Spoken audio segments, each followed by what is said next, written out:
Hey y'all, this is Bitty Boo, aka Dana. Today is going to be a different kind of video. I may lose supporters, I may gain supporters, I don't know.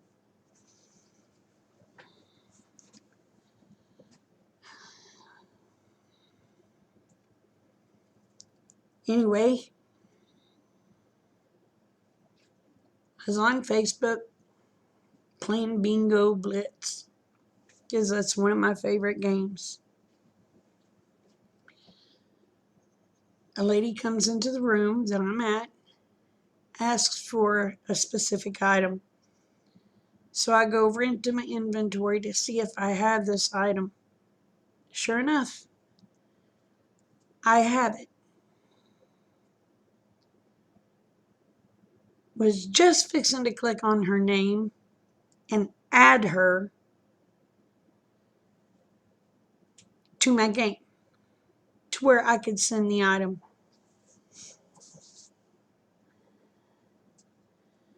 So in my bar, I have typed, I have the item you need, gonna add you and send it. Just before I hit enter,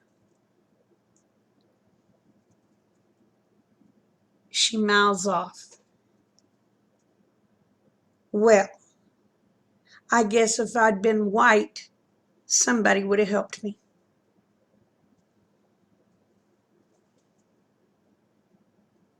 Okay?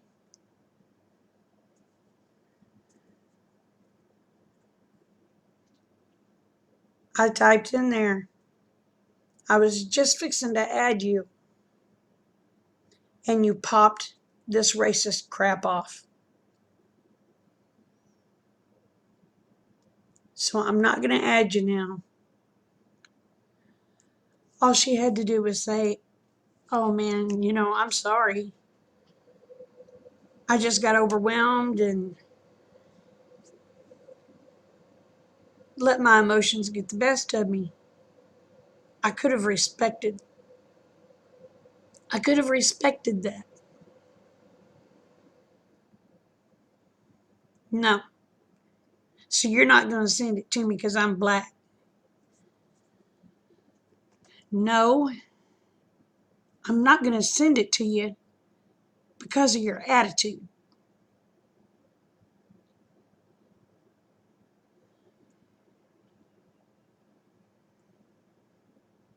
Then she starts in on this white privilege crap. So we're going to talk about how privileged I was.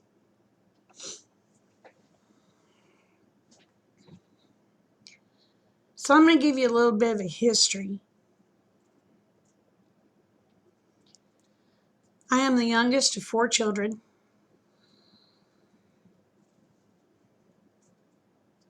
My dad was 36 when I was born. My mom was 33.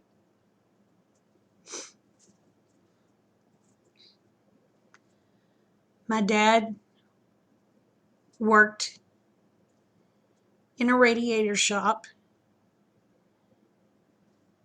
for Mr. Miller for many years. My dad saved his money, opened his own shop, and worked that radiator shop for many years.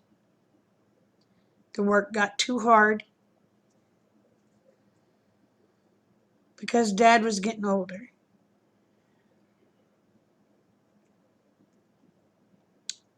So my dad sold the business and became a janitor.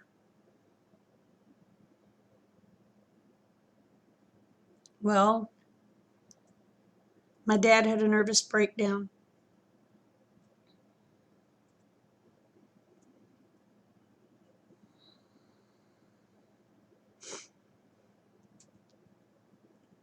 Then later,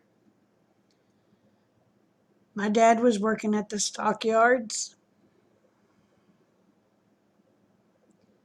penning some cattle. Come to find out, some of the guys that was working at the stockyards were cattle rustling. They thought my dad knew what was going on. Dad had no clue.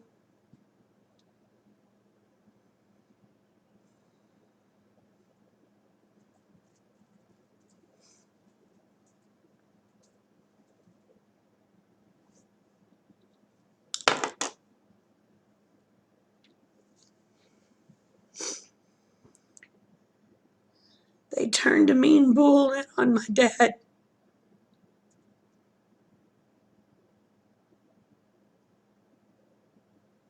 That bull bashed his head in.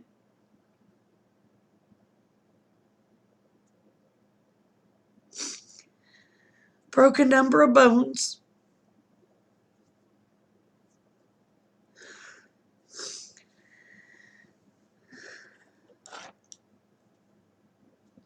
But he survived. He was never the same.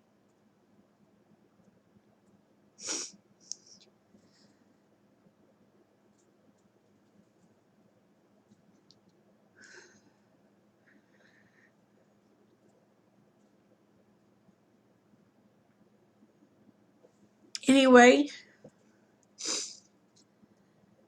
so now we're going to go back to my privileged childhood.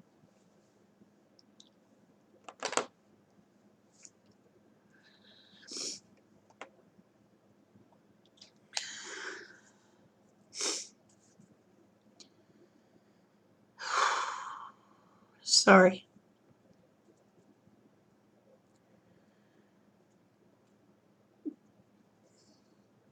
I started working in hayfields when I was 4 years old. My dad would stick the truck in granny gear and tell me, "Sister, keep it between the bales." So I drove the truck in the hayfield, standing in the seat, trying to keep that old truck, that old Jimmy, between the hay bales. Okay? Then by the time I was 8 years old, I was driving that truck real good. But then I was driving the tractors. Started out raking.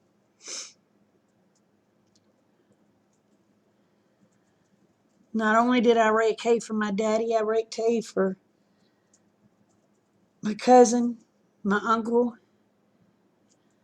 the neighbors down the road, and I worked in peanut fields to make extra money.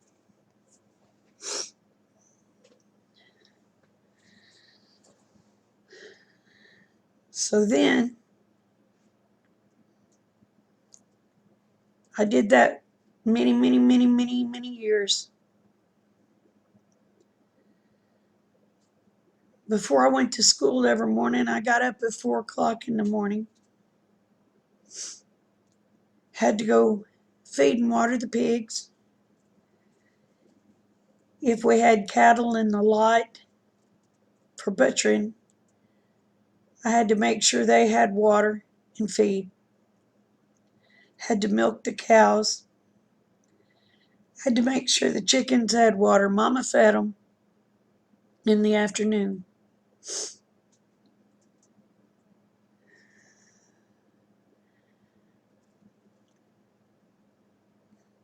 And when I got home from school, the same routine was over happening again.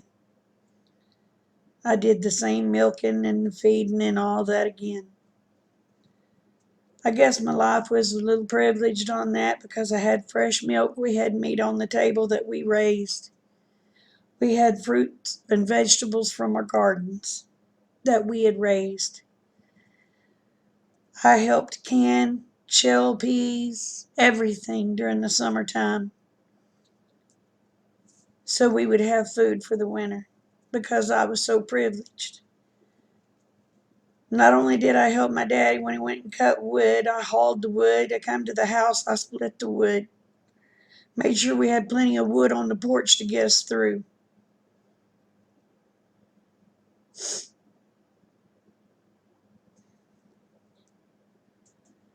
But I was so privileged.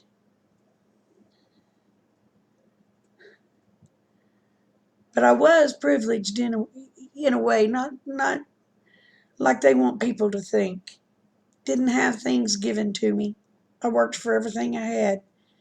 The way I was privileged is my mom and daddy were married 67 years until God called my daddy home in November of 2019.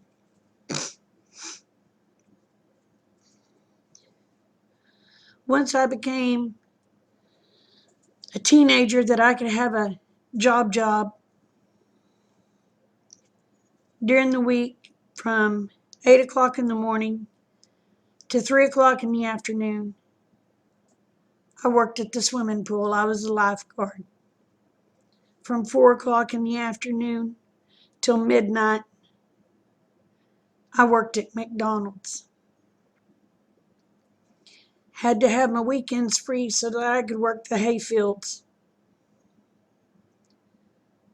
When I was 16 years old, my dad had the nervous breakdown. So I had to help. I was the only one at home working, but I was so privileged. Dad got better, and he got the job at the livestock yards. We still did our hay and we still did everything.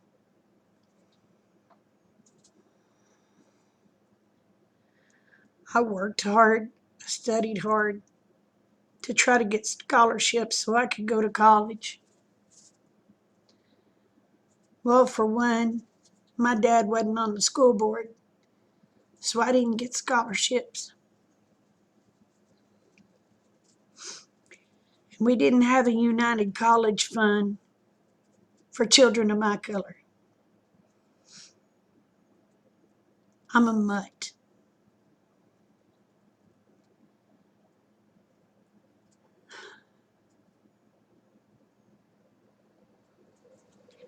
I worked hard for everything I had. And then I have people telling me that I have white privilege, that I don't have to worry about cops shooting me. If I act like a jackass, yes, I do. If I start trying to fight with a cop, I know I'm putting myself in a position that I should not be putting myself in. If I get myself shot, then by golly, I deserve it.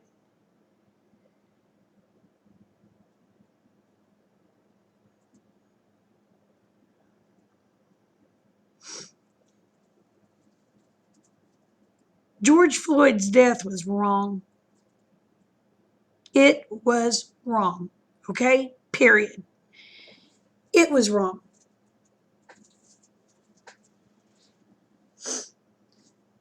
Rashard Brooks deserved what he got.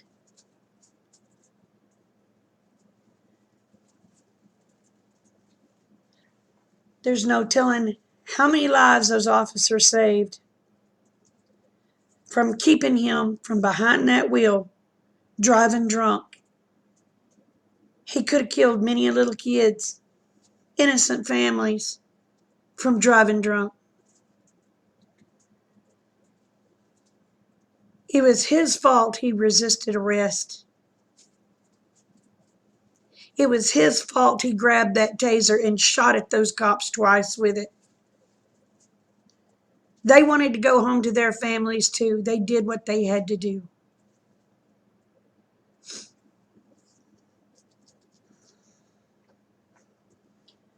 People need to use common sense. Now, I hear I should be ashamed because of my skin color. So I'm going to give you a history lesson on how I got my skin color. My great grandfather was a freed black man that married an Indian woman. Their children married white kids. Hence, my skin color. I'm a mutt. But because I have a light skin color, I should be ashamed.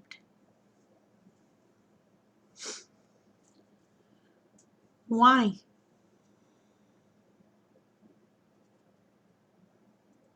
I have not owned one slave. I have not sold one slave. Why should I be ashamed?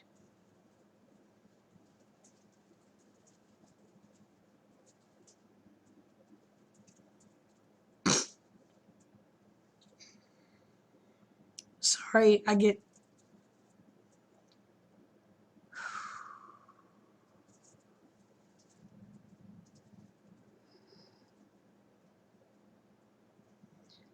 People say, well, you're privileged because this, that, and everything else.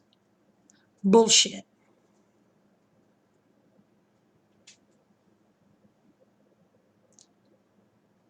Well, my dad run off when I was little, okay? Your dad had no control on how you turned your life out to be. You are the only one that can control that. You can choose to walk a straight path of righteousness, or you can choose the devil's ways. That's your choice. Well, my mom walked out on us when I was little. Okay. Again, it's your choice. I can't correct your life. Joe Blow down the street cannot correct your life. Only you can do that. Only you can break that curse.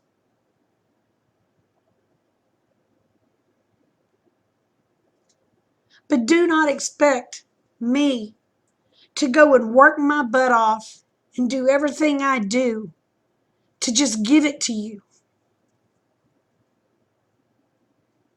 I have no problem helping people that try to help themselves. I don't know how many people I have helped never knew what color their skin color was until after I helped them, and it still didn't matter. They asked me, what can I do to pay you back? You don't owe me nothing. God laid it on my heart to do this, so I did it. But I want to pay you. No, you want to pay me back?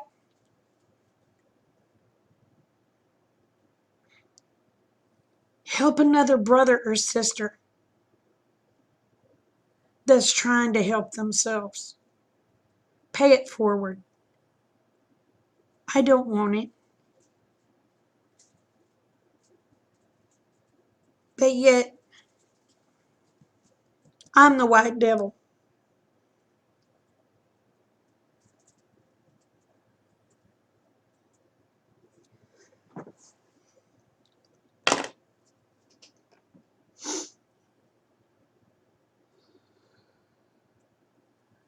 I am so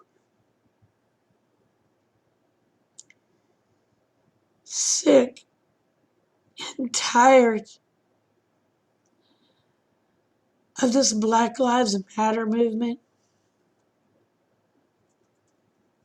because all lives matter.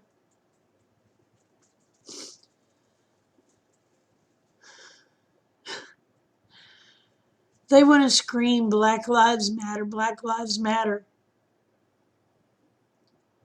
Then prove it. Quit killing each other. Don't just show up when a white cop or a white person kills a black person. Stop the black on black crimes too. Prove to everyone that lives matter, not just when you can make a profit from it. not when it's just to fill your agenda.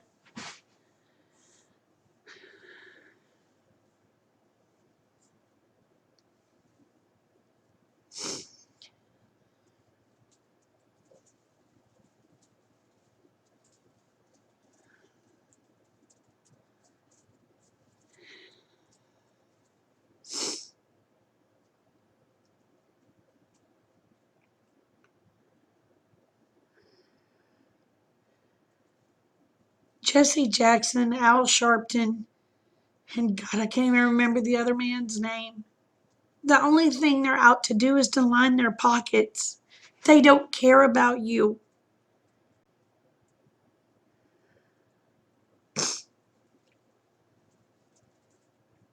They want to say you matter. Make them prove it.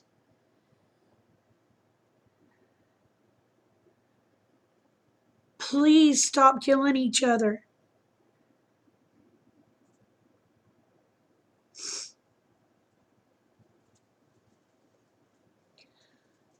Quit turning everything into a race thing. There's only one race. That's the human race, people. It don't matter what color our skin is. We're brothers and sisters.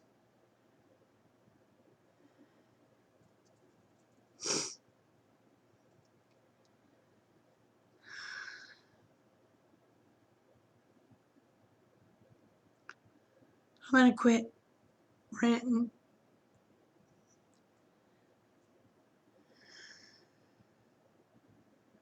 I love y'all. Remember, the world is a better place because y'all are in it. Don't ever forget it. I love each and every one.